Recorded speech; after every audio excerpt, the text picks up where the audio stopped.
दोस्तों अब हम बात करते हैं जो 25 स्पर्श व्यंजन है उसके संबंध में देखते हैं। 25 जो स्पर्श व्यंजन है दोस्तों ध्यान दीजिएगा, जो 25 स्पर्श व्यंजन है वो का से लेकर के माँ तक होते हैं। दोस्तों जो 25 स्पर्श व्यंजन होते हैं वो का से लेकर के माँ तक होते हैं दोस्तों। ठीक है, कौन कौन से आप समझ सकते हैं कि 1 2 3 4 5, 1 2 3 4 5 मीन्स जो का वर्ग से लेकर के पा वर्ग तक में आते हैं दोस्तों, वह क्या होते हैं? स्पर्श व्यंजन होते हैं दोस्तों।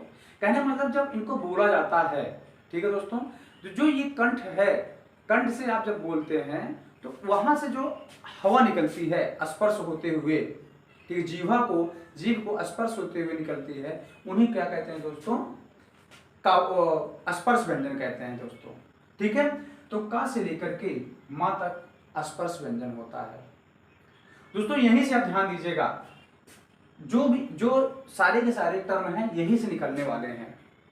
जैसे हम सबसे पहले अब बात करते हैं इस का से, जैसे ये वाला टर्म है दोस्तों, का खा गा घा गा, इसको कहते हैं ड़ा। ध्यान दीजिएगा दोस्तों, का खा गा घा ड़ा। ड़ा का मतलब ये है दोस्तों, इसमें वास्तव में जो एक तरीके गा या अंगा कहा जाता है वह अशुद्ध इसका उच्चरित रूप है दोस्तों। इसका जो शुद्ध रूप है वह क्या होता है दोस्तों? का खा गा घा णा, ये होता है। उसी तरीके से चा छा जा झा या होता है। तो हम बात करते हैं, ये दोस्तों आपको पढ़ाया नहीं जा रहा है, ठीक है, जो वर्ण है जो व्यंजन है वो पढ़ाया नहीं जा रहा है, एक तरीके से आइडिया समझाया जा रहा है कि यहाँ से प्रश्न बनते कैसे हैं। और आपके परीक्षाओं में जो प्रीवियस ईयर है, आने वाली जो परीक्षाएं हैं, आए भी हैं और आएंगे भी, ठीक है दोस्तों। तो आप समझ सकते हैं कि ये जो है दोस्तों, ये जो पहला है इसको कहते हैं का वर्ग, ठीक है दोस्तों। इसको पूरे क्या कहते हैं? का वर्ग कहते हैं, ठीक है, आप समझ सकते हैं।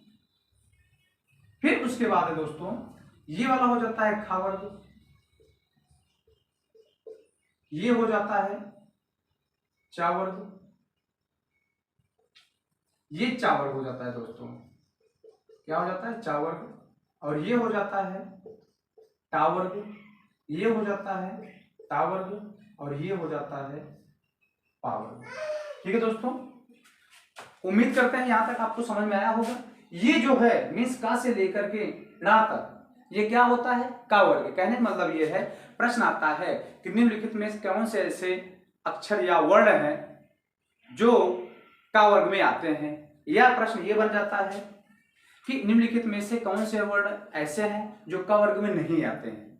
ठीक है दोस्तों, तो ये आ गया का वर्ग में, ये चा वर्ग में, ये टा वर्ग में, ये ता वर्ग में आ गया दोस्तों, और ये आ गया पा वर्ग में। बताना क्या चाहते हैं आप ये ध्यान दीजिएगा, ठीक है दोस्तों। अब ये जो है ध्यान दीजिएगा आप लोग, ये जो है दोस्तों यहां से लेकर यहां तक ये प्रथम वर्ण कहे जाते हैं। ध्यान दीजिएगा, ये क्या कहे जाते हैं दोस्तों? प्रथम वर्ण कहे जाते हैं। ठीक है, जब ये प्रथम वर्ण का मतलब ये है, ये या और सा नहीं कहे जाते हैं, ये कहे जाते हैं का च ट त और पा, ये कहे जाते हैं दोस्तों प्रथम वर्ण कहे जाते हैं, वर्ण। फिर दोस्तों ये कहे जाते हैं द्वितीय वर्ण, ये उसी प्रकार कहे जाते हैं तृतीय वर्ण, ये चतुर्थ वर्ण कहे जाते हैं दोस्तों, और ये कहे जाते हैं पंचम वर्ण। ध्यान दीजिएगा, हम बताना क्या चाहते हैं दोस्तों, ये इस वर्ग में का वर्ग, चा वर्ग, टा वर्ग, ता वर्ग, पा वर्ग, इसमें दोस्तों ये जो वर्ग है, ये जो पहला वर्ण है, इसे क्या कहा जाता है? प्रथम वर्ण कहा जाता है। इसे द्वितीय कहा जाता है, इसे तृतीय, इसे चतुर्थ, इसे पंचम वर्ण कहा जाता है। या इसी को ध्यान दीजिएगा, यह प्रश्न यहां से बनता है, पहले से बना कि निम्नलिखित में से प्रथम वर्ण की श्रेणी में कौन सा आता है। फिर उसके बाद आ जाता है दोस्तों, ये इसे कहा जाता है पंचम वर्ण कहा जाता है। ध्यान दीजिएगा, इसे पंचम वर्ण ध्यान दीजिएगा, इसी को कहा जाता है पंचमाक्षर, इसी को कहा जाता है अनुनासिक, इसी को कहा जाता है दोस्तों नासिक। या नासिक या नासिक कहा जाता है।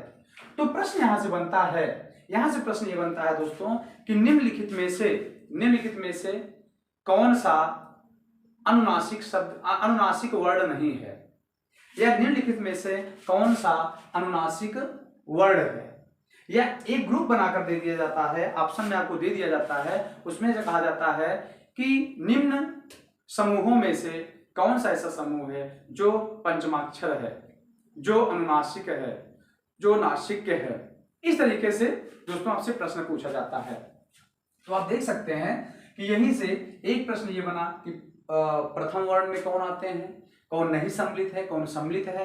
दूसरा बन जाता है कि कौन पंचमाक्षर में है, कौन नहीं है, ये बन जाता है दोस्तों। यहीं से दोस्तों ये बनता है, यदि हम का वर्ग और टा वर्ग को हटाएं, ध्यान दीजिएगा दोस्तों,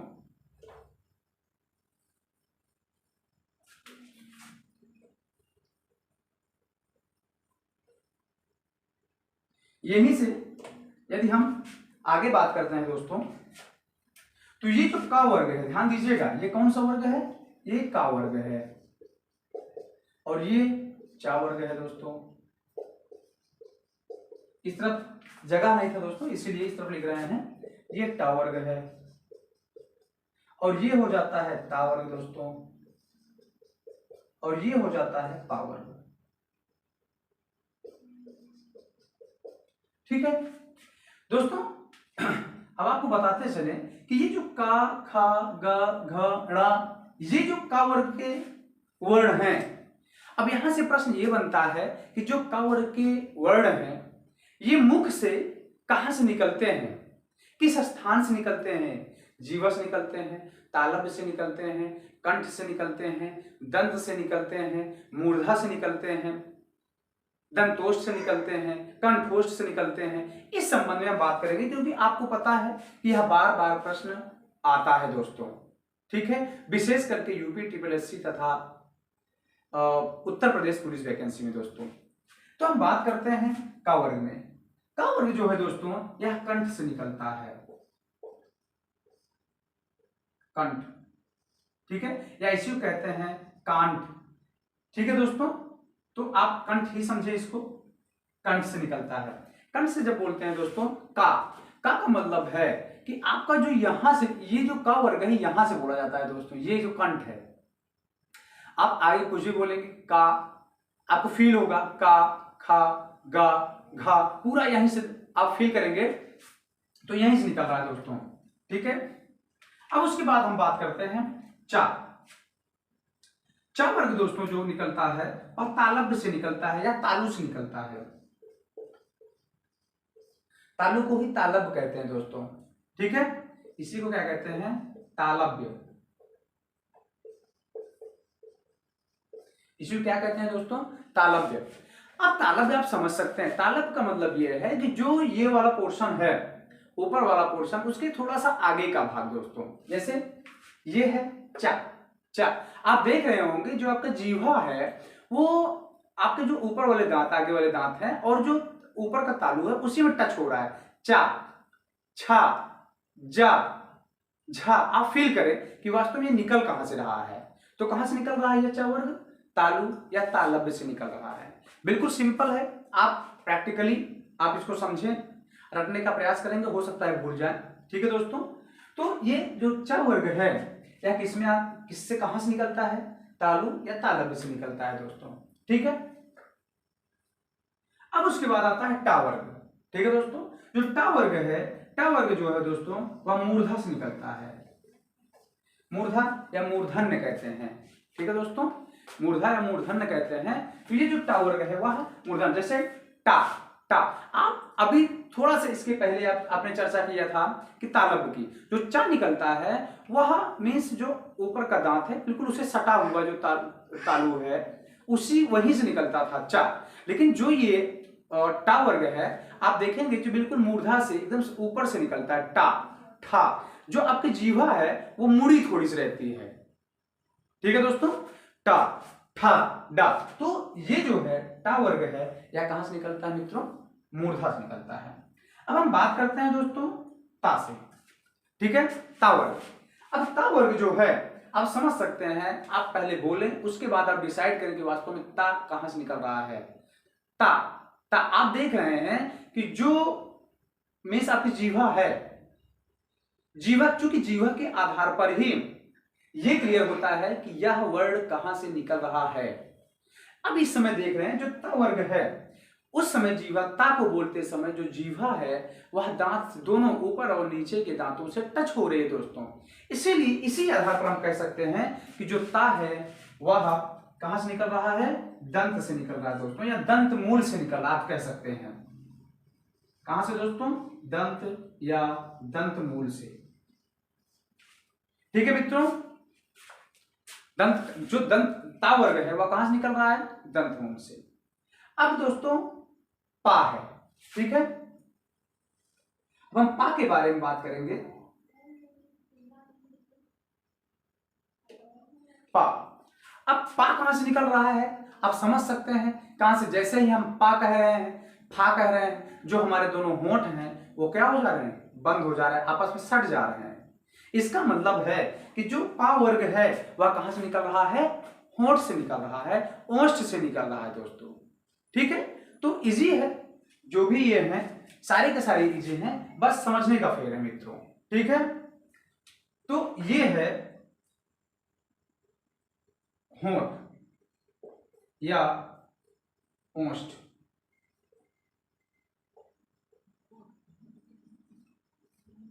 ठीक है दोस्तों, ओष्ठ। तो आपको ये क्लियर हो गया होगा कि ये जो 25 स्पर्श व्यंजन है, ये जो 25 स्पर्श व्यंजन है कहां से, मीन्स मुख उच्चारण की दृष्टि से या कहां कहां से बोले जाते हैं, ये 25 व्यंजनों के बारे में हम लोगों ने सीखा। ठीक है दोस्तों, तो जो 25 व्यंजन है वो कहां से निकलते हैं, का वर्ग कहां से, चा वर्ग, टा वर्ग, ता वर्ग और पा वर्ग कहां कहां से निकल रहा है, इसके संबंध में हमने देखा दोस्तों। ठीक है, तो ये था जो हिंदी व्यंजनों की संख्या में जो हमने देखा कि 25 स्पर्श व्यंजन आते हैं और 25 स्पर्श व्यंजनों के बारे में हमने देखा कि कहां कौन कहां से निकलते हैं दोस्तों। ठीक है, अब उसके बाद हम बात करते हैं दोस्तों जो 4 अंतस्थ व्यंजन है। इसके पहले हम बात कर लेते हैं थोड़ा, ये जो अगला जो है जो परंपरागत, जैसे कभी प्रश्न आ जाता है दोस्तों, प्रश्न ये आ जाता है कि हिंदी में व्यंजनों की संख्या कितनी है। ध्यान दीजिएगा, प्रश्न पूछने का तरीका बिल्कुल अलग होगा दोस्तों। यदि कहता है हिंदी में व्यंजनों की संख्या कितनी है तो आप क्या कहेंगे, 39। समझना होगा आपको, 39 होगा दोस्तों। लेकिन वो कहता है परंपरागत व्यंजनों की संख्या, परंपरागत का मतलब जब से यह भाषा का विकास हो रहा है, संस्कृत, पाली, प्राकृत, औहाट, अपभ्रंश, इस तरीके से जब से यह हिंदी भाषा का विकास हो रहा है संस्कृत का, उस समय से परंपरागत व्यंजनों की जो संख्या है वो कितनी थी, 33 थी। 33 कैसे हो गई दोस्तों, जो हमारे हिंदी व्यंजनों में जो हम काउंट कर रहे हैं कि 39 है। ध्यान दीजिएगा दोस्तों, यहां से जो हम काउंट कर रहे हैं कि 39 है, 39 में दोस्तों जो द्विगुण व्यंजन होते हैं, ध्यान दीजिए, जो इसको हम रिमूव कर दे रहे हैं, जो द्विगुण व्यंजन होते हैं दोस्तों, द्विगुण व्यंजन, ध्यान दीजिएगा,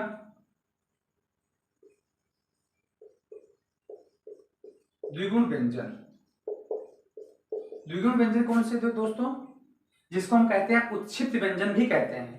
द्विगुण व्यंजन को ही क्या कहते हैं दोस्तों, उत्क्षिप्त व्यंजन भी कहते हैं, ध्यान दीजिए।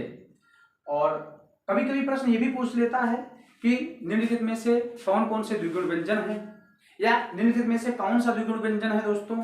ठीक है, ये पूछ लेता है, या ये कह सकता है कि निम्नलिखित में से उत्क्षिप्त व्यंजन कौन सा है, कौन सा नहीं है, तो यही महत्वपूर्ण हो जाता है। तो जो द्विगुण व्यंजन है दोस्तों, यह एक है ड़ा और एक है ढा। ठीक है दोस्तों, वास्तव में यह द्विगुण, इसका मतलब यह 2 गुण प्रदर्शित करते हैं दोस्तों। ठीक है, इसीलिए इनको क्या कहा गया है, द्विगुण व्यंजन कहा गया है। अब आप समझ सकते हैं क्या, आपको ये जो हमारा मीन्स जो व्यंजन है, क्या उस व्यंजन में मीन्स का से लेकर जो ये 33 की बात हम कर रहे हैं, ये का से लेकर हा तक है, क्या का से लेकर हा तक ऐसा कोई व्यंजन आपको मिला, नहीं मिला। हमको मिला है लेकिन वह ये ना मिल करके ये मिला है। तो इसका मतलब जो हमारा मूल है या जो पहले से परंपरागत मीन्स पहले से ही जो हमारे पास व्यंजन आया हुआ है ये है, ना कि ये है दोस्तों। इसीलिए इसको जो ये ड और ढ है, इसीलिए इस परंपरागत व्यंजनों की संख्या में नहीं काउंट किया जाता है। ये पहला इसमें इसका जो हटने का एक कारण है ये है कि इसमें यह द्विगुण है, इसके दो गुण हैं। एक तो ये हो जाता है जिसका जिक्र व्यंजन में है ही नहीं है। जब इसका जिक्र व्यंजन में है ही नहीं है तो व्यंजन में कैसे काउंट किए जाएंगे? परंपरागत वाले व्यंजन में नहीं काउंट किए जाएंगे।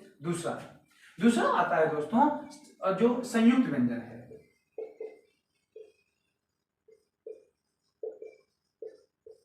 संयुक्त व्यंजन है, ये दोनों ऐसे व्यंजन हैं, कहते हैं मतलब जो द्विगुण व्यंजन है और जो संयुक्त व्यंजन है दोस्तों एक ही जगह काउंट होंगे। और काउंट कहां होंगे? जो हिंदी के व्यंजन बने हुए हैं। वर्णमाला में काउंट नहीं होंगे, ध्यान दीजिएगा। वर्णमाला में काउंट होंगे तो उसका काउंट अलग हो जाएगा। वर्णमाला में भी काउंट होते हैं लेकिन यह परंपरागत व्यंजनों में नहीं काउंट होंगे। क्यों? क्योंकि परंपरागत में जो व्यंजन थे सिर्फ वही काउंट किए जाएंगे। यहां पर दो अर्थी जो दो हो जा रहे हैं उनको नहीं काउंट किया जाता। जैसे आपको द्विगुण के बारे में हमने बता दिया। उसके साथ साथ ये संयुक्त व्यंजन है। संयुक्त व्यंजन में जब ये हम इनको ब्रेक करते हैं दोस्तों, संयुक्त व्यंजन में जो है वह क्या क्या है दोस्तों? छ, त्र, ज्ञ और श, ये ठीक है दोस्तों। इसके बारे में हम जानते हैं या अब आप समझ सकते हैं कि अगर इसको हम ब्रेक करें दोस्तों, ध्यान दीजिएगा, यह संयुक्त व्यंजन है। संयुक्त व्यंजन में इसका ध्यान दीजिएगा, इसका और इसका यह चारों का इसमें तो काउंट किया गया है, इसमें नहीं काउंट किया गया। क्यों नहीं काउंट किया गया? क्योंकि यदि हम छ को ब्रेक करें तो ये होता है का प्लस सा। ठीक है दोस्तों, इसको हम ब्रेक करते हैं तो ये होता है ता प्लस रा। ठीक है दोस्तों, इसको दोस्तों यदि हम बात करते हैं तो क्या हो जाता है? यह जा प्लस या। ठीक है दोस्तों, श्रा को यदि हम ब्रेक करते हैं दोस्तों तो क्या हो जाता है? यह शा प्लस रा। ठीक है दोस्तों, यह हो जाता है।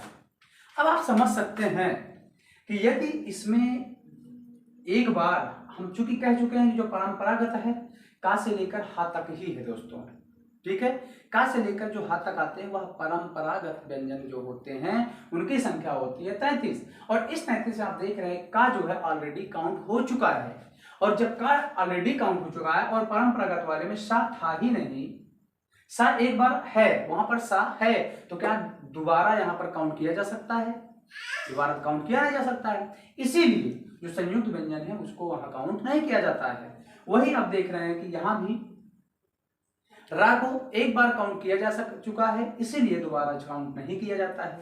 वही कंडीशन यहाँ या को यहां पर काउंट किया जा चुका है, रा को भी यहां काउंट किया जा चुका है, इसीलिए यहां पर काउंट नहीं किया जा रहा दोस्तों। ठीक है, यही कारण है कि जो यह संयुक्त व्यंजन और द्विगुण व्यंजन चूंकि एक बार इसको काउंट किया गया है, इसी कारण यह परंपरागत व्यंजनों में काउंट नहीं किया जाता है दोस्तों। ठीक है, तो अब हम बात करते हैं दोस्तों, ये था द्विगुण व्यंजन की। जो द्विगुण व्यंजन और संयुक्त व्यंजन थे जो परंपरागत संख्या में जोड़े नहीं जाते थे, इसका क्या कारण था, तो ये क्लियर हो गया दोस्तों। अब हम बात करते हैं, थोड़ा सा आपको समझाने का प्रयास करते हैं कि प्रत्येक व्यंजन के साथ जो अस्वर होता है वह जुड़ा रहता है दोस्तों। जो प्रत्येक व्यंजन होता है, प्रत्येक व्यंजन का मतलब ये हुआ, मान लीजिए का है दोस्तों, का, हमारे कहने मतलब ये जो का है, जो का से लेकर हा तक परंपरागत या ज्ञा तक हम बात करें, जो भी वर्ण होते हैं वहां पे उनके साथ आ जो वर्ण होता है, जो आ स्वर होता है वह उनके साथ जुड़ा होता है दोस्तों। क्यों? क्योंकि हम जानते हैं जब का को हम ब्रेक करते हैं, हटाते हैं, तो यहाँ पर क्या मिलता है, का में हा लगाते हैं, उसके बाद हमारा स्वर निकलता है दोस्तों। का। अब जैसे मान लीजिए पा की हम बात करें, पा में, तो पा में हम क्या करेंगे, हल लगाएंगे, उसके बाद आ मिलेगा। ठीक है दोस्तों, तो ये क्या है कि कोई भी व्यंजन हो उसके साथ में क्या होता है, स्वर आ लगा होता है दोस्तों। इसी आधार पर यदि हम बात करते हैं भिन्न भिन्न व्यंजनों, भिन्न भिन्न स्वरों के साथ व्यंजनों का प्रयोग किस प्रकार होता है उसके बारे में हम बताना चाहते हैं दोस्तों। भिन्न भिन्न स्वरों के साथ व्यंजनों का प्रयोग किस तरीके से होता है उसके बारे में जानते हैं। जैसे आपको पता ही है का, की, कु,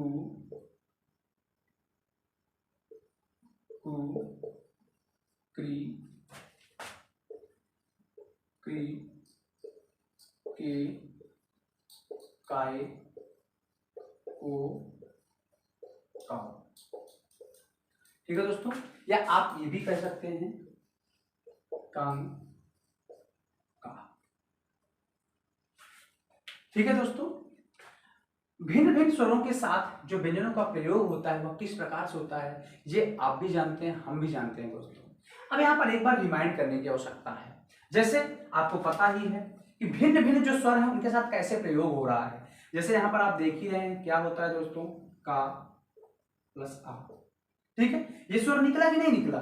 अब यहाँ पर हम बात करें दोस्तों, तो यहाँ पर यदि हम ब्रेक करें तो ये का प्लस आ, आप समझ पा रहे होंगे। वही स्थिति यहां है दोस्तों, का प्लस ई। ठीक है, यहां पर दोस्तों आप ब्रेक करेंगे तो यहां भी का प्लस ई। तो आप देख पा रहे हैं कि जो स्वर है वह व्यंजन के साथ में किस प्रकार से जुड़ा हुआ है, वह व्यंजन के साथ में किस प्रकार से जुड़ा हुआ है। यह है जो स्वर है हमारे, वह जो व्यंजन के साथ कैसे जुड़े हुए हैं, यह हम आपको बताना चाहते थे दोस्तों। ठीक है, दूसरी बात यहां पर आपको हमने बताया ही है, ये क्या है, ये क्या है दोस्तों, जो कम है, इसको हम जब हम इसके पहले वाले लेक्चर में ब्रेक किए थे तो इसलिए क्या हुआ दोस्तों, का प्लस जी। और इसको जब हम ब्रेक किए थे दोस्तों तो का और मिस का क्या, इसको ये जो का है जिसके हल लगा रहता है, जिस व्यंजन में हल लगा रहता है उसको तो हम बोल ही नहीं सकते दोस्तों। ठीक है, जिस का में, जिस घा में, जिस भी व्यंजन में हल लग गया, हलंत लग गया, उसको हम बोल नहीं सकते हैं, बोला नहीं जा सकता है दोस्तों। तो अब उसके बाद यहाँ एक विसर्ग लग जाता है दोस्तों।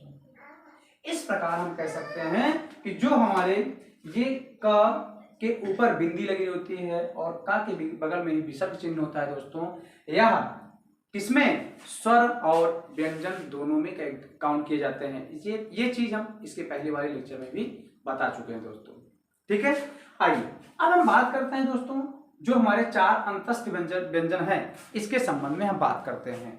जो चार अंतस्थ व्यंजन हैं, जैसा कि आपको पता ही है हमारे पास जो हिंदी में जो चार अंतस्थ व्यंजन हैं उनके संबंध में हम बात करते हैं। जो हमारे चार अंतस्थ व्यंजन हैं दोस्तों कौन कौन से हैं, या है, रा, ला, वा, ये चार अंतस्थ व्यंजन है दोस्तों। कौन कौन से हैं, एक है या, दूसरा रा, ला, वा, ये अंतस्थ व्यंजन आते हैं दोस्तों।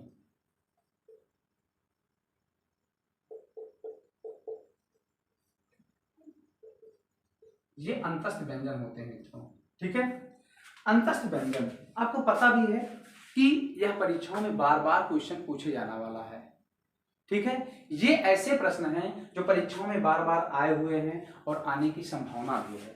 ठीक है, विशेष करके उत्तर प्रदेश पुलिस और साथ साथ में यूपी टीपीएससी में, या यूं कहें तो जहां भी हिंदी आती है, जहां भी हिंदी व्याकरण आता है दोस्तों, वहां ये सब प्रश्न बनने वाले हैं। ठीक है, तो या, र, ला, वा। ठीक है दोस्तों, अब इसमें से आपको हम बता दें, ठीक है, कि जो या और वा है, ठीक है दोस्तों, इसको अर्ध स्वर भी कहा जाता है दोस्तों। ध्यान दीजिएगा, अपनी नोट्स में इसको नोट डाउन कर लीजिएगा कि ये जो या और वा है इनको अर्ध स्वर भी कहा जाता है दोस्तों।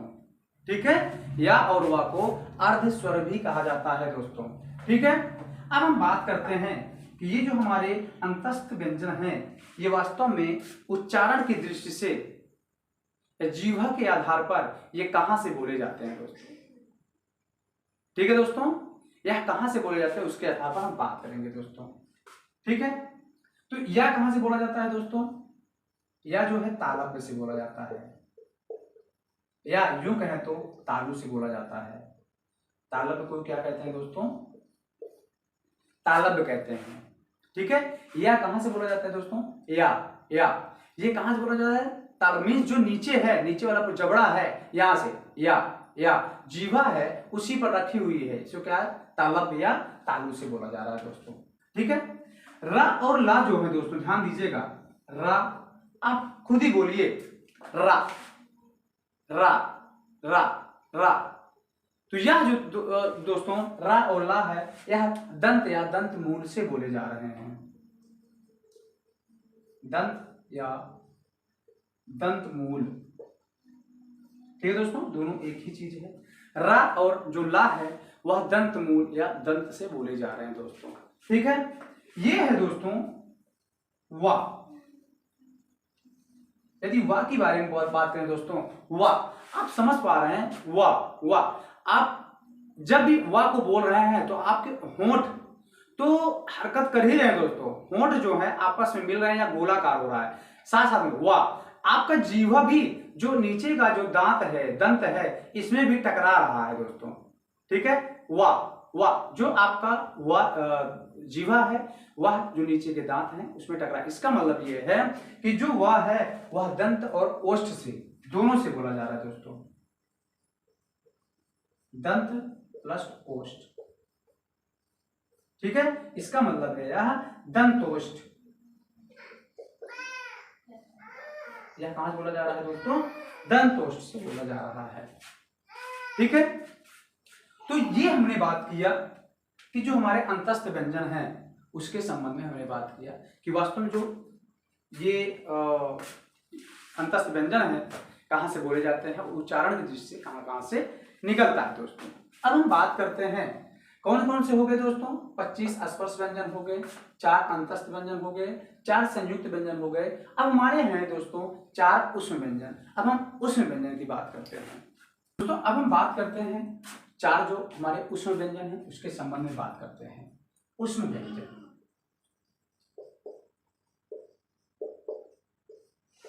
उष्म व्यंजन के बारे में बात करते हैं दोस्तों। उष्म व्यंजन कौन कौन से हैं दोस्तों, कौन कौन से हैं दोस्तों, शा शा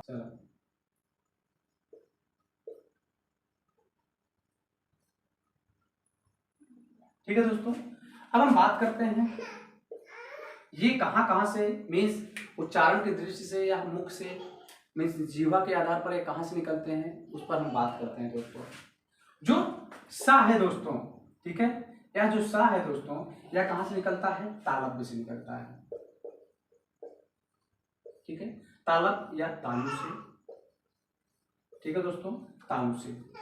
यह जो मीन्स हम कहते हैं षटकोण वाला सा, ठीक है दोस्तों, ये कहां से निकलता है, यह निकलता है दोस्तों मूर्धा से,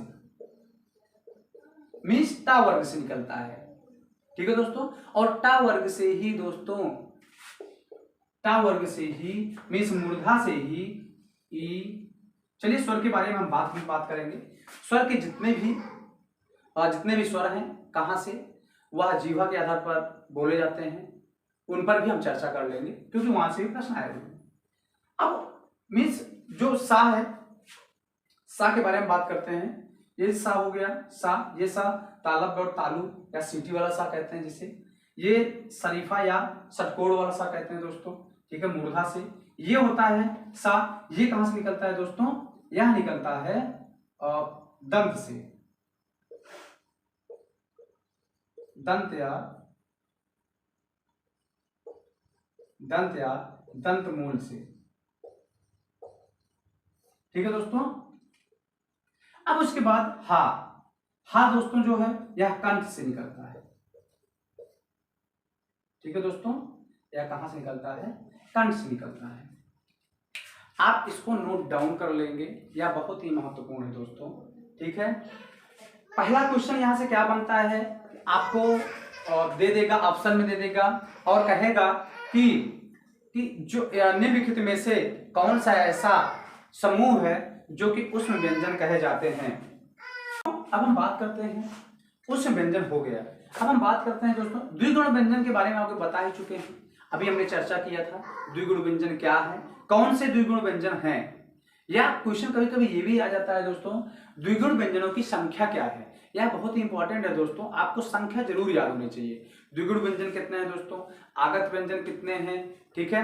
आगत व्यंजन आपको हमने बताया कि कौन कौन से हैं दोस्तों, जा और फा, अभी बताए थे आपको, जो कि खास करके यह क्या कहते हैं कि अरबी और फारसी में यूज होता है दोस्तों, जा और फा, ठीक है दोस्तों। तो इसीलिए वह व्यंजनों में, हिंदी व्यंजनों में नहीं काउंट किया जाता है दोस्तों। और साथ साथ में दोस्तों अब हम बात करेंगे कि जो हमारे आगत व्यंजन कौन कौन से हैं, आगत व्यंजन है ना दोस्तों। अब हम बात कर लेते हैं कि जो हमारे मीन्स कंठ से निकलने वाले कौन कौन से व्यंजन हैं और कौन कौन से स्वर हैं, उसके संबंध में हमने पूरा कलेक्ट कर दिया है। आप इसको बिल्कुल नोट डाउन कर लें, ठीक है, और इसको आप प्रयास करें कि आपके माइंड में होना चाहिए, ठीक है दोस्तों। क्योंकि हमने जो का वर्ग था, पा वर्ग, चा वर्ग, टा वर्ग, ता वर्ग, ये तो हमने आपको बता दिया कि कहाँ से निकलता है। उम्मीद करते हैं आपको यह याद भी हो गया होगा दोस्तों, ठीक है, आपके माइंड में रहेगा हमेशा दोस्तों। फिर भी आप एक बार फिर से आप रिकॉल कर लीजिएगा, और साथ साथ में जो हमारे स्वर हैं, स्वर कहाँ से निकल रहे हैं और हमारे जीवा के आधार पर, उच्चारण के आधार पर वो कहाँ से उच्चरित हो रहे हैं, क्योंकि यह भी महत्वपूर्ण हो जाता है और यह भी परीक्षा में दोस्तों पूछा गया है, ठीक है। खास करके ए आई दोस्तों, यह कहाँ से पूछा गया, यह प्रश्न कई बार पूछा गया है दोस्तों, ठीक है, कि कंठ मीन्स जो ए आई ये कहाँ से निकलता है, तो ऑप्शन होता है कंठ प्लस तालव्य मीन्स कंठ तालव्य से यह उच्चरित होता है दोस्तों। तो कंठ, जो कंठ से निकलने वाला वर्ड है दोस्तों, वो का वर्ग का सारे के सारे व्यंजन है, और आ, आ, अह, हा, ये कंठ से निकलने वाले दोस्तों हैं। कंठोष्ठ से दोस्तों, मतलब कंठ और ओष्ठ, कंठोष्ठ का मतलब कंठ और ओष्ठ दोनों से, जैसे ओ, अगर जीवा को, जीवा जो मीन्स आप देख रहे हैं, जीवा बिल्कुल रखी हुई है लेकिन कंठ से बोला जा रहा है दोस्तों, तो जो ओ है वह कंठोष्ठ से, औ कंठोष्ठ से, अ कंठोष्ठ से बोला जा रहा है, ठीक है। तालव्य से दोस्तों आप जानते ही हैं, जो चा वर्ग है, और ई य स, ये चा वर्ग से है दोस्तों। कंठ प्लस तालव्य से, कंठ प्लस तालव्य, ध्यान दीजिएगा, कंठ और तालव्य दोनों ए और आई है दोस्तों। दंत मूल से दोस्तों र और ला है, जो कि हमारा क्या है, अंतस्थ व्यंजन की श्रेणी में आते हैं दोस्तों। रा और ला यह दंत मूल से बोले जाते हैं। दंत से दोस्तों ता वर्ग और सा बोला जाता है, ठीक है। दंतोष्ठ से सिर्फ और सिर्फ एक, यह भी कई बार प्रश्न आया हुआ है कि वह कहां से बोला जाता है दोस्तों, दंत ओष्ठ से बोला जाता है, ठीक है। ओष्ठ से दोस्तों उ और पा वर्ग बोला जाता है, किससे, ओष्ठ से। मूर्धा से दोस्तों बोला जाता है टा वर्ग, और षटकोण वाला सा, और साथ साथ में री जो होता है दोस्तों, वह कहां से बोला जाता है, मूर्धा से बोला जाता है, ठीक है दोस्तों। चलिए अब हम आगे बात करते हैं दोस्तों अयोगवाह, जो कि अभी हमने जिक्र किया था आपसे, अयोगवाह, ठीक है दोस्तों। अयोगवाह आपके दो हैं दोस्तों, ठीक है। अयोगवाह आपके दो हैं, और एक है यह और दूसरा है दोस्तों यह, ठीक है। ये अयोगवाह है। अयोगवाह इन्हें क्यों कहा जाता है, हमने आपको देखा था, तो आपको बताया था कि जो स्वर होता है, स्वर में दोस्तों ये भी होता है, आपको हम बताए थे, जो कि ये जो दोनों हैं यह स्वर में भी काम करते हैं दोस्तों, और व्यंजन में भी काम करते हैं दोस्तों, ठीक है। मीन्स ये जो हैं स्वर में भी वहन कर जाते हैं और व्यंजन में भी वहन कर जाते हैं, और योग करते हैं। किसका किसका योग, जैसे इसमें योग किसका है, आ और बिंदी का, ठीक है दोस्तों। ये आप देख सकते हैं आ और प्लस में क्या है, बिंदी, योग हो रहा है कि नहीं दोस्तों। वही यहां पर दोस्तों क्या हो रहा है, आ प्लस विसर्ग हो रहा है, ठीक है दोस्तों। तो इसीलिए अब चूंकि आपको पता ही है, ये इस कंडीशन में अगर देखा जाए तो क्या ये स्वर है? स्वर नहीं है। क्यों? क्योंकि स्वर में किसी अन्य की आवश्यकता नहीं होती है, स्वर बिल्कुल स्वतंत्र होते हैं। तो क्या ये स्वतंत्र है? अस्वतंत्र है? नहीं स्वतंत्र है, क्योंकि इसके साथ में बिंदी लगी हुई है। ठीक है दोस्तों, तो यह अब उसके बाद यदि हम व्यंजन के तौर पर देखें तो व्यंजन में क्या होता है दोस्तों, अभी आपको हमने डेफिनेशन बताया हुआ था कि जो व्यंजन होते हैं वह बगैर स्वर के नहीं लिखे जा सकते हैं। ठीक है दोस्तों, बगैर स्वर के नहीं लिखे जा सकते हैं। ठीक है, और ना ही बगैर स्वर के बोले जा सकते हैं। ठीक है, तो क्या हो जाएगा दोस्तों, यह स्वर का भी काम कर रहा है और व्यंजन का भी, इसलिए इसको अयोग वाक्य की श्रेणी में रखा गया है। तो अयोग वाक्य कौन कौन से हैं दोस्तों? जी, अयोग वाक्य की श्रेणी में ये बिंदी और विसर्ग का चिन्ह। ठीक है, चलिए अब हम बात करते हैं दोस्तों अघोष और सघोष के बारे में हम चर्चा कर लेते हैं। ठीक है दोस्तों, अब हम बात करते हैं अघोष।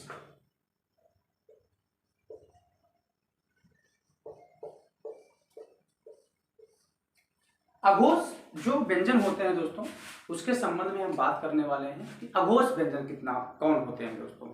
ठीक है, लास्ट में एक प्रश्न रहेगा, लेक्चर के लास्ट में प्रश्न रहेगा और वहां से एक महत्वपूर्ण क्वेश्चन उठने वाला है दोस्तों, उसके बारे में अभी हम चर्चा करते हैं। ठीक है, अब हम बात करते हैं अघोष की। अघोष को यदि हम अलग करें दोस्तों, ये हो जाता है आ प्लस में घोष।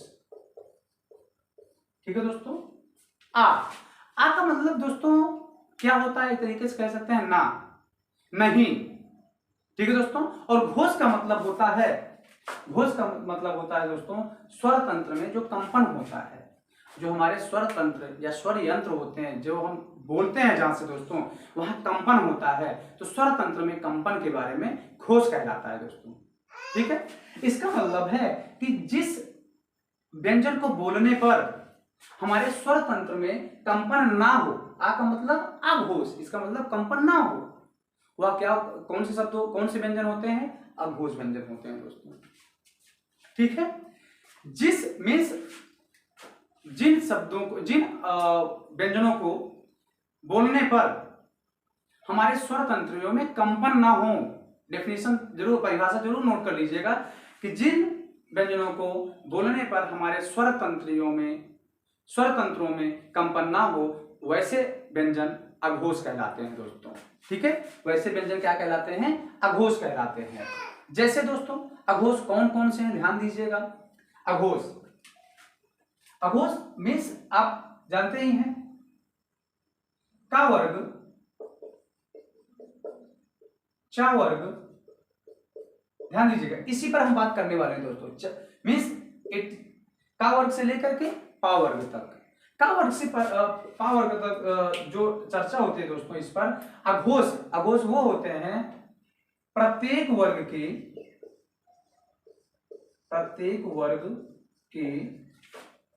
प्रथम व द्वितीय वर्णों को, प्रथम व द्वितीय वर्णों को अघोष व्यंजन कहते हैं। ठीक है दोस्तों, यह क्या हो गया, जो हमारे का वर्ग से लेकर पा वर्ग में दोस्तों आते हैं। ठीक है, का वर्ग से लेकर के जो पा वर्ग में आते हैं उन्हें क्या कहा जाता है, और उनके प्रथम और द्वितीय वर्णों को क्या कहा जाता है? अघोष व्यंजन कहा जाता है। जैसे का वर्ग में बात करें, का और खा। ठीक है, फिर चा वर्ग में चलते हैं दोस्तों, चा, छे, फिर टा वर्ग में चलते हैं दोस्तों, टा, ठा, फिर किसमें चलते हैं दोस्तों? ता वर्ग में, ता, था, पा वर्ग में चलते हैं दोस्तों, पा, फा। ये कौन क्या है? ये है दोस्तों अघोष व्यंजन। आप देख रहे हैं कि इसके बाद क्या होता है, गा, फिर घा, फिर रा। ठीक है दोस्तों, ये आप समझ सकते हैं, ये ऐसे इसमें भी होता है। ठीक है दोस्तों, ऐसे करते चले जाते हैं। तो ये जो प्रथम वर्ण तथा द्वितीय वर्ण होता है, इसे क्या कहते हैं दोस्तों? अघोष। ये सारे के सारे क्या हैं? अघोष व्यंजन हैं। ठीक है दोस्तों, उम्मीद करते हैं आपको अघोष व्यंजन क्लियर हो गया होगा दोस्तों। आप इसको बिल्कुल नोट कर लें कि आपके अघोष व्यंजन क्या, डेफिनेशन क्या है? प्रत्येक वर्ग के, प्रत्येक वर्ग मतलब का वर्ग, चा वर्ग, टा वर्ग, ता वर्ग, पा वर्ग, इन पांचों वर्गों में प्रत्येक पहला और दूसरा वर्ण क्या कहलाता है? अघोष वर्ण कहलाता है, अघोष व्यंजन कहलाता है दोस्तों। अब बिल्कुल इसी के विपरीत अब छूटा क्या हुआ है? दूसरा, तीसरा और पांचवा। ठीक, सॉरी, तीसरा, चौथा और पांचवा जो हमारा वर्ड छूटा हुआ है, इन सारों को क्या कहेंगे हम? क्या कहेंगे दोस्तों? इन सबको हम कहेंगे सघोष व्यंजन कहेंगे दोस्तों। ठीक है, तो अगला जो है इसी में आप नोट कर लीजिएगा, इसी में नोट कर लीजिएगा। अब हेडिंग डाल लीजिएगा, जैसे अघोष था अब हो जाएगा सघोष। क्या हो जाएगा दोस्तों? सघोष। इसमें लिख लीजिएगा आप लोग दोस्तों सघोष। प्रत्येक वर्ग के तृतीय, चतुर्थ व पंचम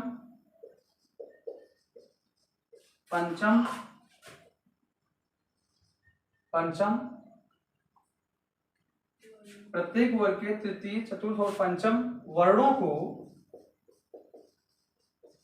को सघोष व्यंजन कहते हैं। ठीक है दोस्तों, तो ये क्या है? हमने सघोष पर चर्चा कर लिया। ठीक है दोस्तों, सघोष चर्चा। ध्यान दीजिएगा दोस्तों, हमने बात किया था, अघोष में बात किया था, प्रत्येक वर्ग का पहला और दूसरा जो वर्ड होता है वह क्या कहलाता है? अघोष है। साथ साथ यहाँ पे इंक्लूड करना चाहें तो अघोष में ही जो हमारा सा होता है, जो हमारा सा होता है, यह भी क्या होता है दोस्तों? अघोष ही होता है। सिर्फ सा होता है जो दोस्तों, या क्या होता है? अघोष होता है।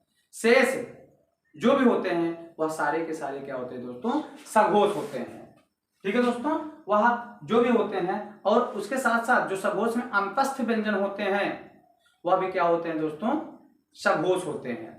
ठीक है, जो अंतस्थ व्यंजन होते हैं वह क्या होते हैं? सघोष होते हैं। और जो भी हमारे स्वर होते हैं, ध्यान दीजिएगा, ये प्रत्येक वर्ग के तृतीय, चतुर्थ और पंचम वर्णों को सघोष कहा जाता है। साथ साथ में जो हमारे स्वर हैं, स्वरों को भी, सारे के सारे स्वर जो है दोस्तों, ठीक है, जो हमारे 11 स्वर हैं वह भी क्या होते हैं? सघोष होते हैं। क्या होते हैं दोस्तों? स्वरों को भी सघोष कहा जाता है। ठीक है दोस्तों, जो हमारे अंतस्थ व्यंजन है, जो हमारे अंतस्थ व्यंजन है वह भी सघोष होते हैं दोस्तों।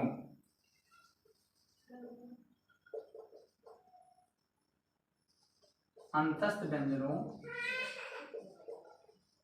को भी सघोष कहा जाता है। ठीक है दोस्तों, अंतस्थ व्यंजनों को भी सघोष कहा जाता है। ठीक है दोस्तों, और हम आपको बता दिए कि जो ये वाला सा है, जिसे हम सरौता वाला सा कह देते हैं, क्या है ये दोस्तों? यह अघोष व्यंजन है। क्या है? अघोष व्यंजन है दोस्तों। सघोष व्यंजन में सा, सा और सा, ये तीनों दोस्तों अघोष में आते हैं। किस में आते हैं दोस्तों? अघोष। यह तीनों सा, सा, सा, यह अघोष व्यंजनों में मिलान करते हैं दोस्तों। ठीक है दोस्तों, अब हम बात करते हैं अल्पप्राण और महाप्राण के बारे में, जहां से प्रश्न आते हैं दोस्तों। एक होता है दोस्तों अल्पप्राण, और एक होता है दोस्तों महाप्राण। ठीक है दोस्तों, हम अल्पप्राण और महाप्राण के संबंध में बात कर रहे हैं दोस्तों। वास्तव में महाप्राण, अल्पप्राण, अल्प मतलब थोड़ा, महा मतलब ज्यादा, एक तरीके से काउंट कर सकते हैं दोस्तों। तो प्राण का मतलब क्या होता है दोस्तों? प्राण के बारे में यदि हम बात करें, प्राण का मतलब होता है सांस, या जिसे हम श्वास कहते हैं, ठीक है दोस्तों, या इसी को हम कह सकते हैं हवा, ठीक है दोस्तों। तो प्राण का इसका मतलब ये है, इसका मतलब ये है कि अल्प प्राण कहने मतलब अल्प प्राण व्यंजन कौन से हैं, इसके कहने मतलब यही है, अल्प प्राण व्यंजन कौन से हैं, महाप्राण कौन से व्यंजन है। इसका मतलब है दोस्तों कि जहां से जिस व्यंजन से थोड़ी सी हवा या थोड़ी सांस निकलेगी वह कौन से होंगे, अल्प प्राण होंगे, और जिससे मित्रों ज्यादा हवा निकलेगी, ज्यादा सांस निकलेगी, वह कौन से होंगे, महाप्राण। जैसे हम का वर्ग में बात करते हैं, अब आप यदि कहते हैं का, फिर कहते हैं खा, आप फील करेंगे कि का बोलने पर हवा में सांस कम निकल रही है, और जैसे हम खा कहते हैं या घा कहते हैं तो वहां क्या होता है दोस्तों, ज्यादा सांस निकल रही है, ज्यादा हवा निकल रही है दोस्तों, ठीक है। तो हम बात करते हैं कि जो हमारा ये अल्प प्राण है इसके बारे में बात करते हैं, ठीक है दोस्तों। अल्प प्राण है प्रत्येक वर्ग के, ये परिभाषा है इसका, प्रत्येक वर्ग के प्रथम, तृतीय व पंचम, ध्यान दीजिएगा दोस्तों, व पंचम वर्ण, पंचम वर्णों को प्रत्येक वर्ग के प्रथम, द्वितीय और प्रथम, तृतीय और पंचम वर्णों को क्या कहा जाता है दोस्तों, अल्प प्राण व्यंजन कहा जाता है, अल्प प्राण व्यंजन कहा जाता है, ठीक है दोस्तों। तो जो मैं इस अल्प प्राण के बारे में बात करें, जो प्रत्येक वर्ग होता है, प्रत्येक वर्ग के पहले, तीसरे और जो पंचम, पहला, तीसरा और जो पांचवा वर्ण होता है उसी को क्या कहते हैं दोस्तों, अल्प प्राण व्यंजन कहते हैं। साथ साथ में दोस्तों इसे में लिख लेंगे सभी स्वर अल्प प्राण होते हैं, अल्प प्राण होते हैं। दोस्तों क्या है कि जो हमारे सारे के सारे स्वर होते हैं उसके साथ साथ सारे के सारे स्वर व अनुस्वार, अनुस्वार आप समझ सकते हैं, वह भी क्या है, एक अनुस्वार जो होता है वह स्वर और व्यंजन दोनों में आता है। तो जो स्वर साथ साथ में स्वर, जो सभी स्वर होते हैं वह क्या होते हैं, अल्प प्राण होते हैं, तथा अनुस्वार भी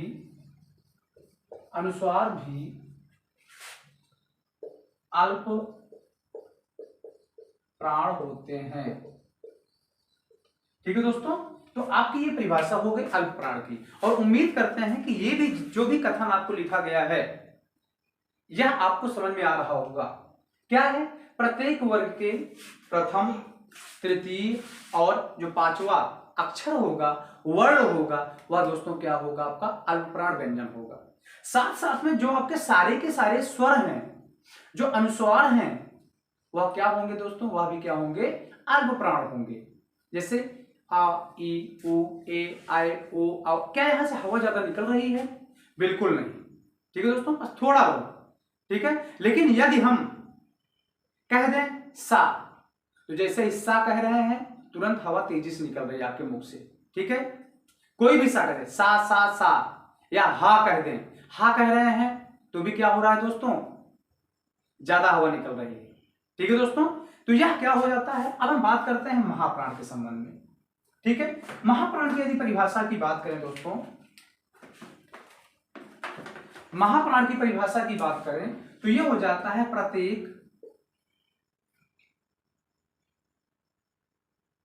प्रत्येक वर्ग के द्वितीय व चतुर्थ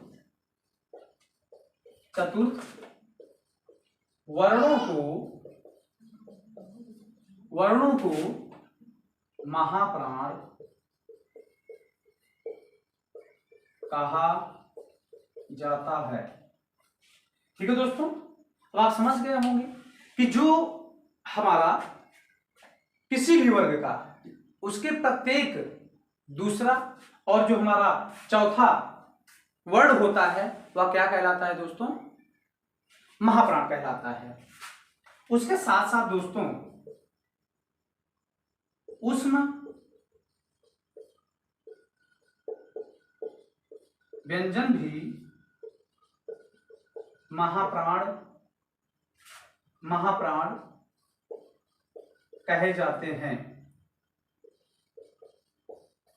महाप्राण की श्रेणी में आते हैं। ठीक है दोस्तों, महाप्राण की श्रेणी में आते हैं। ठीक है दोस्तों, जो हमारे उस व्यंजन है दोस्तों, यह भी महाप्राण की श्रेणी में आते हैं। ठीक है दोस्तों, जो हमारे उस व्यंजन है वह भी महाप्राण की श्रेणी में आते हैं। ठीक है दोस्तों, अब हम बात करते हैं, आपको हम व्यंजन लगभग पूरा समाप्त हो चुका है दोस्तों। ठीक है, व्यंजन के बारे में हमने अच्छे से पढ़ा है, उम्मीद करते हैं आपको समझ में भी आया होगा। ठीक है दोस्तों, अब हम इसके आगे बात करते हैं दोस्तों। एक हमारा प्रश्न है, उसके बारे में आप कमेंट करके आप कमेंट बॉक्स में उत्तर दें। इसका हम सोल्यूशन करवा दे रहे हैं, अभी करवा दे रहे हैं। ठीक है दोस्तों, क्या कैसे होता है, आपके माइंड में डाउट चल रहा होगा कि वास्तव में जो व्यंजन होता है, व्यंजनों की संख्या कितनी होती है दोस्तों। व्यंजन, या फिर हमने आपको बताया कि हिंदी में व्यंजन की संख्या कितनी होती है, साथ साथ परंपरागत व्यंजनों की संख्या कितनी होती है।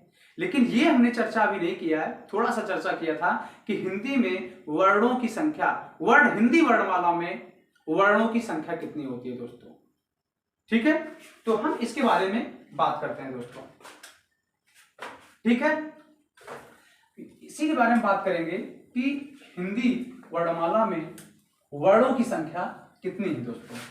हिंदी वर्णमाला में वर्णों की संख्या कितनी है। ऑप्शन यदि हम आपको दे रहे हैं, हमारा प्रश्न क्या है, ध्यान से नोट करिएगा दोस्तों। हिंदी वर्णमाला में वर्णों की संख्या कितनी है, यह पहला क्वेश्चन है। दूसरा, यदि हिंदी वर्णमाला से संयुक्त व्यंजनों को हटा दिया जाए तब वर्णों की संख्या क्या हो जाएगी। ध्यान दीजिएगा, यदि हिंदी वर्णमाला में से संयुक्त वर्णों को हटा दिया जाए तो वर्णों की संख्या कितनी होगी। ऑप्शन होगा ए 35, बी 41, सी 39 और डी हो जाएगा दोस्तों 48। प्रश्न क्या है, यदि हिंदी वर्णमाला में से हिंदी वर्णमाला से संयुक्त वर्णों को हटा दिया जाए तो वर्णों की संख्या क्या होगी। ठीक है दोस्तों, यह प्रश्न है। जैसा कि आपको पता है दोस्तों, ठीक है, जैसा कि आपको पता है कि जो हिंदी वर्णमाला है, हिंदी वर्णमाला जो होता है वह सारे के सारे स्वर तथा व्यंजन से मिलकर बना होता है दोस्तों। आप इसका फार्मूला भी नोट कर सकते हैं कि हिंदी वर्णमाला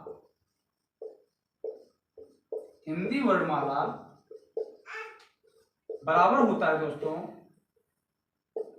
स्वर प्लस व्यंजन।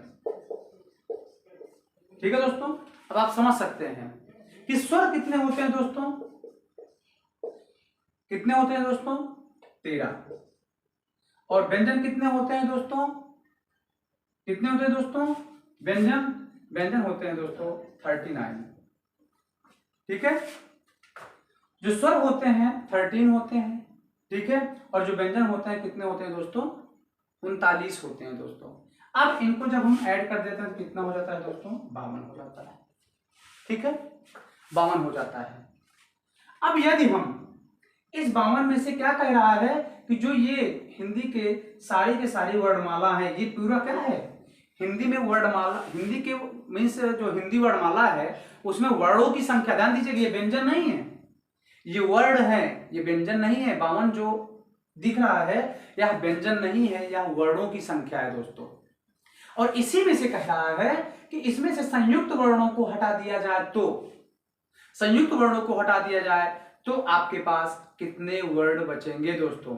अब इसमें से जब संयुक्त वर्ण कितने हैं, 4 हैं, और जब 4 इसमें से माइनस कर दिया जाएगा तो दोस्तों क्या कितना बचेगा, 48।